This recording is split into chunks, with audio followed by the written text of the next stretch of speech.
Hello and welcome to Whiskey Mixing with Ben. This is the first mixing after a long break, but that was due to the fact that I went to America and visited a lot of whiskey distilleries. Okay, so today I'm showing you the Manhattan, one of the major classics that comes actually really from New York City and was developed by the Manhattan Club in New York City. And that is a very international whiskey, like that represents the melting pot that is New York City. That comes from the ingredients. If you have a look at the Angostura, that is a bitter from Venezuela, but it was actually invented by a German physician, and I think he worked in the military, and while he worked there he developed this bitter, and this actually served as a medicinal alcohol. The second ingredient is the Vermouth.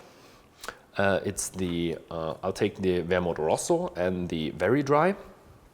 That is an Italian product, and this one is very fruity, this one is very dry, and gives like the body of this cocktail. And the other main ingredient is the whiskey. You can take American whiskey, you can take bourbon, you can take Canadian whiskey, but it all has an effect on the drink, of course. And I'll take the Dickel Rye, because the Dickel Rye, the rye is more spicy. That gives a bit more spiciness to the cocktail, so we don't just have sweetness and dryness and bitterness, but also spiciness. Also, there's vanilla in it, sweetness in it, and the thing is, it's not that complex for a whiskey, so it's not wasted in the drink, because if you have complexity and you have strong ingredients like a bitter or a Rosso, then you would probably lose a lot of them.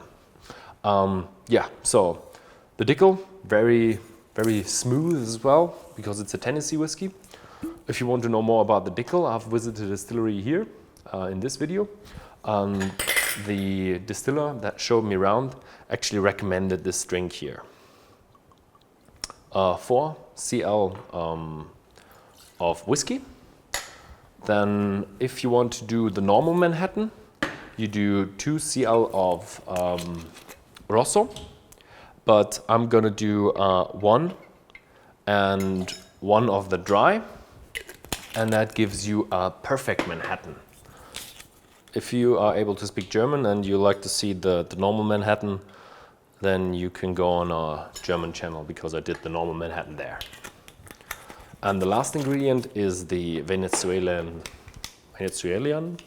German bitter, and you just add 1 dash there, and that gives you a bit of more of these herbs, notes, and bitterness.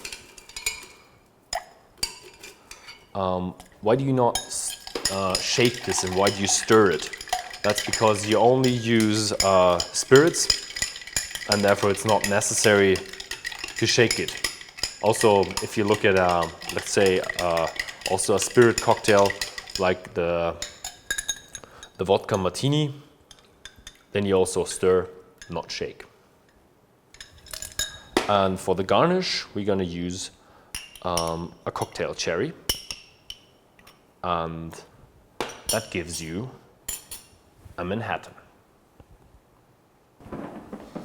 The Manhattan is a before dinner drink, and that serves quite well because I haven't eaten yet.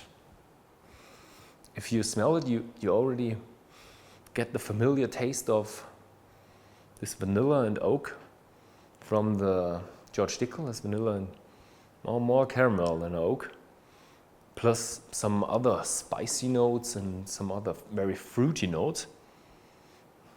And let's have a try.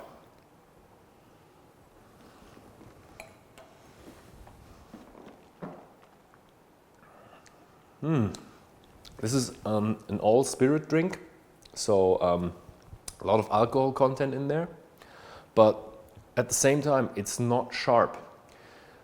If you know, like a vodka martini that is very sharp at the beginning, very harsh, this one's not. If you use a George Dickel that has charcoal mellowing, that is extra mellow, so you don't get that harshness, and the rest of the ingredients are not that strong and not that sharp either. So very smooth at the start, with a bit of vanilla, bit of spiciness, and a lot of fruitiness from the Rosso.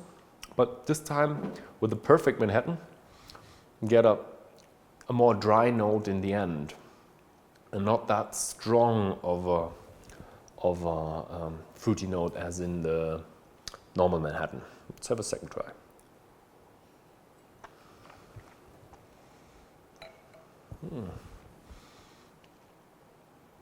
And you also feel some herbs.